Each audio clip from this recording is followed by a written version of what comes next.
All right, gang, we're back here at the wood lathe. So today I'm going to show you how to turn a pen on the wood lathe. So you're going to need a couple things. First of all, you're going to need a mandrel. And a mandrel is has a taper on this side, and that's going to slide into the headstock. And then there's 3 spacers on there, and then there is a brass washer. So I'm going to take off the brass washer. I'm going to take off 2 of the spacers. Don't ever set these down. Keep them in your hands. If they roll and we lose them, then the mandrel is no good to us till we get replacements. And so that means one of our lathes is no good because we have 1 mandrel per lathe. So what I've done is I put a spacer on, I put a block, I put a spacer, I put our second block on, I'm going to put our third block on, and then I'm going to put on my brass wheel here and tighten this all up. And what I'm doing is by tightening this, I'm compressing it this way. So now notice it all turns as 1 unit, okay? So we now have our mandrel with our blocks of wood for our pen in the lathe. I'm gonna unlock the tailstock. I'm gonna slide it into position. I'm gonna lock it in place, okay? I'm gonna loosen this shaft to a 1/4 turn, give it just a little turn, tighten it up. And so now, oh, excuse me. Now we're ready to start turning. So we're all set up on the lathe. I'm going to go ahead and adjust my tool rest a little bit. Hopefully you can see from right there. I'm going to adjust this tool rest so that it's, again, I like it nice and close. So we're going to try to get it between 1/4 and 1/8 inch away from the material. So that looks pretty good. Maybe a little closer. And again, I'm rotating them to check. That's a little close on that side. So, oh, that looks good right there. We got clearance. We're not touching anything. I'm going to make sure this is in the low speed. Turn it on. And again, you'll notice that we have our blocks of wood are now spinning around.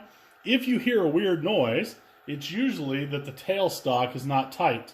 So if you hear a chirping or a strange noise when you do this, we loosen this, give it a little pressure, a little tension, and tighten it back down.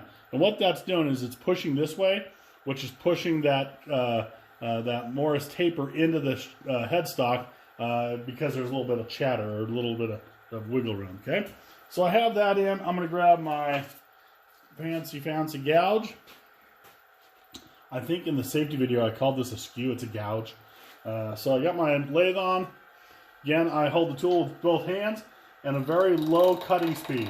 Because if I go in there really aggressively and start trying to get these round, I'm going to end up with those blocks breaking. And one of 2 things typically happens. It either breaks the glue seam between the brass tube and the block, or the block wood just breaks altogether, okay? So we want to just real lightly take those 4 corners off, and I'm just going to slowly work them down until we have them off. Now, when you first start doing this, you're probably going to have to turn the lathe on and off a few times to see if they're in fact round. I can usually hear it. I hear a different sound when they're round and the cutter's engaged all the way around the tube. So I'm just going to take a little more off of this one.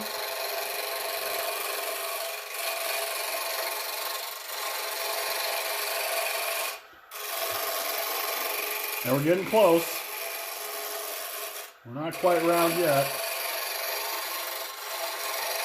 I can still see a little bounce in them, which usually tells me we're not square or not round yet. See our flat spots? So this one, there's only 2 little flat spots. This one still has 2, so we're not quite there. Okay. So I'm going to come in, and you might have noticed that I turned the lathe up a little bit.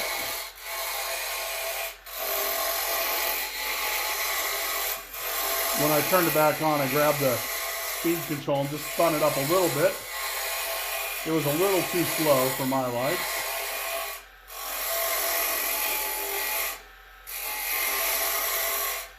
And I think we're probably close, but we should check. We want to have as much wood to work with as possible. Well, this one is in fact not quite round yet. See the flat spot? And this one is perfect. It's round. So I'm going to take a little bit more off of this one.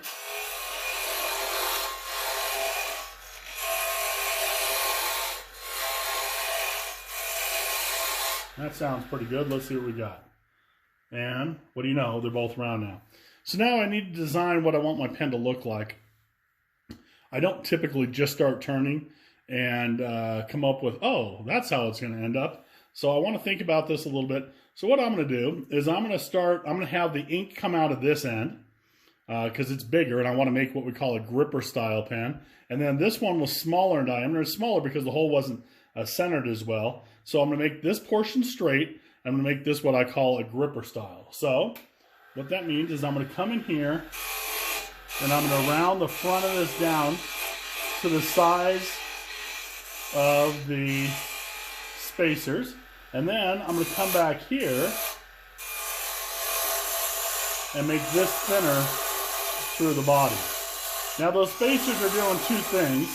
It's helping create space so we can tighten it down this way, but those spacers are also about the diameter we want those four places to be. So we want to get pretty close down to the diameter of those spacers.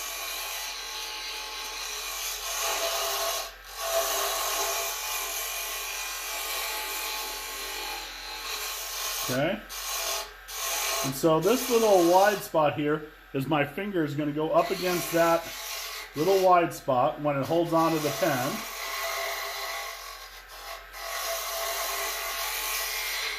Okay.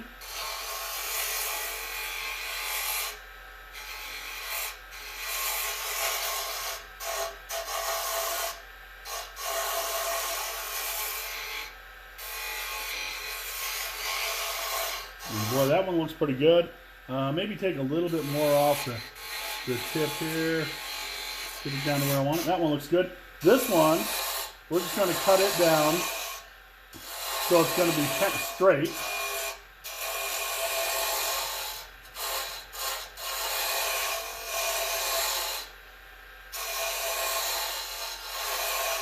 And again, just going to work this down to the right diameter. And the diameter I want is the diameter of those spacers. Okay? So I'm going to get pretty close to them. Okay? And then that's the shape that I want my pen to be. I'm not real satisfied with the front there. Let me grab a different tool and see if I can alter that just a little bit. Work it around just a little bit so it looks a little more roundy, I guess, is the word I'm looking for.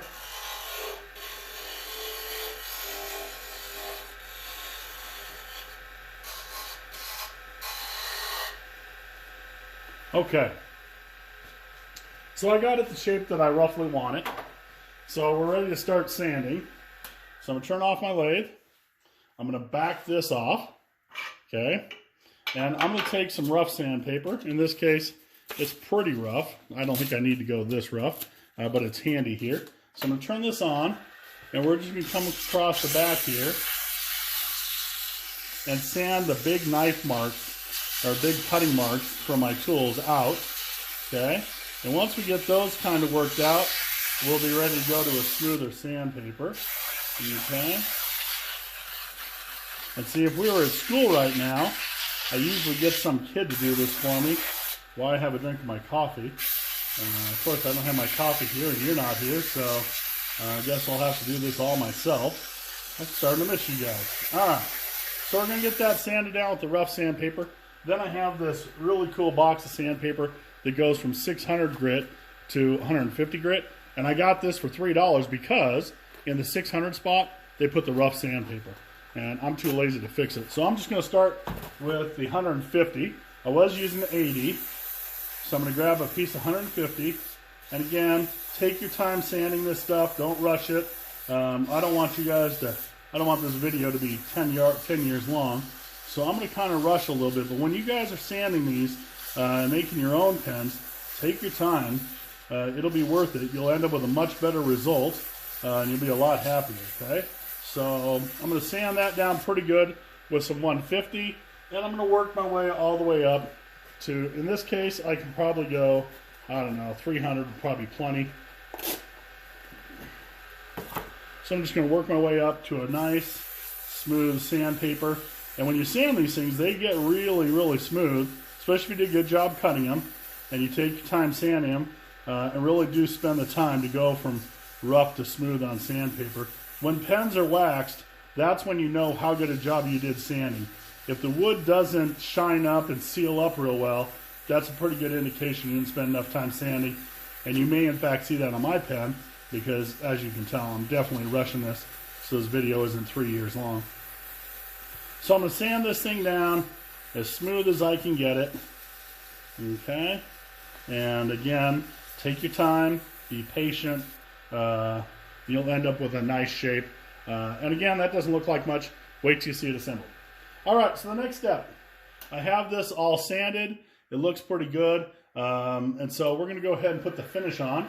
So what I have in here is what they call Mylan's friction polish. It's a mixture of rubbing alcohol and powdered wax. And so we got to mix it up real well. That's the first thing. Number two, we're going to put a little bit of it on a rag. And number three, see this little red lid? Do not lose it. As soon as you put some wax on the rag, put the lid back on, okay? So I'm going to set the lid right up here. I'm going to put about a quarter size, hold on. This is a brand new bottle, so let me cut it open real quick. Let me just grab some scissors. Cut a hole in the end of this. There we go.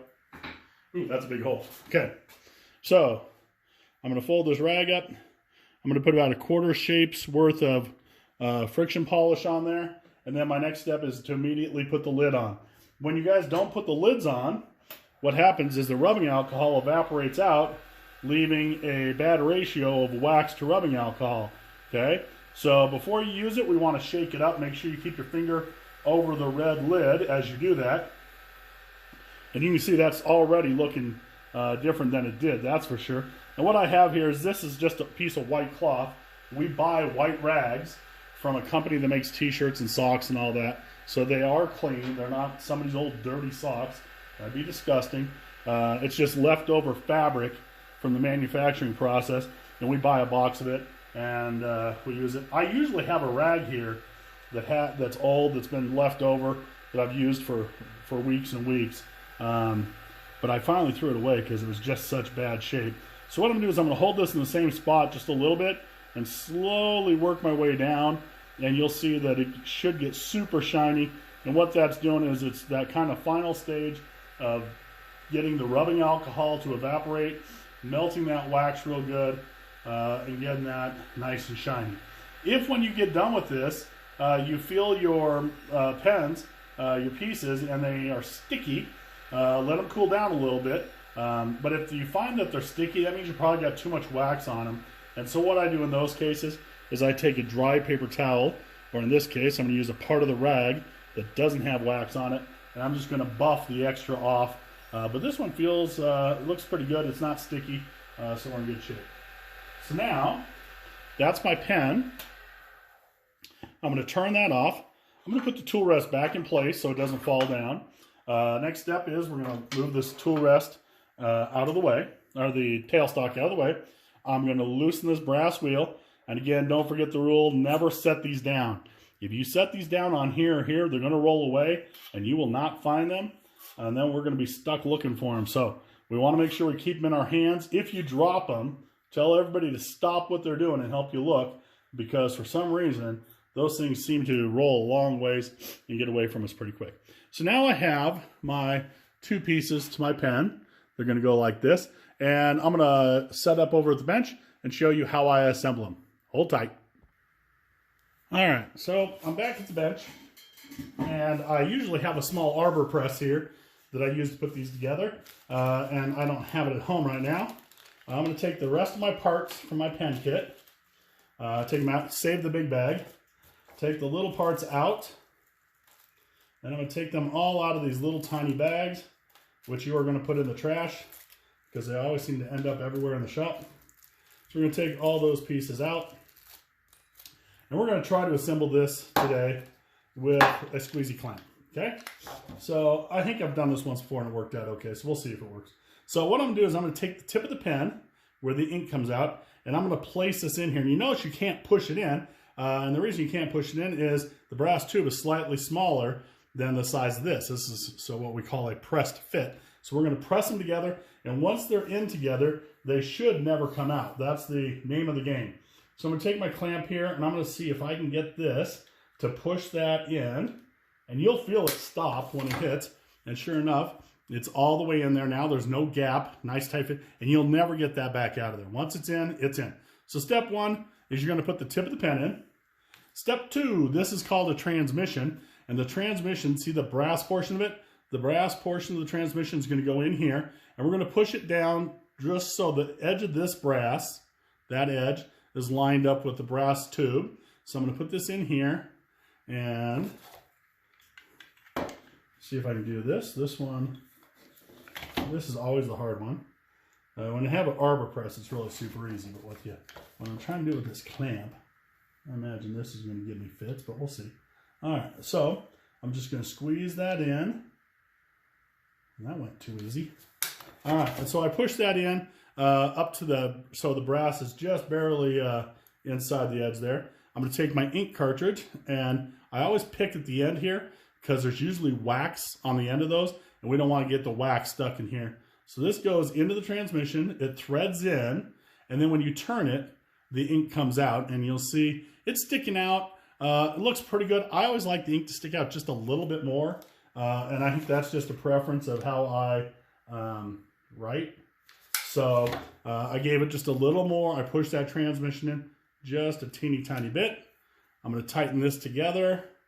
Oh, that's good. Perfect. And now I have my ink coming out. There is a spacer ring that came with it, and that just gets pushed on by hand. So I'm going to push and twist and push and twist, and that's my spacer ring. Then I'm going to take my straight part of my pen, and I'm going to put the button cap through the nerd clip. That's what we call it, as a nerd clip, because kids will remember the name of that.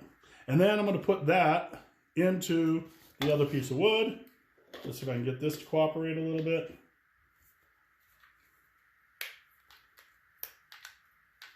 And again, we're going to push it down until it's tight and doesn't rotate. That looks pretty good. We're going to stick that on there, and voila, we have a pen to write a letter to our mother or father about what a great job they're doing raising you. Okay, so we have this nice pen. What I usually do is put it back in here to keep the sawdust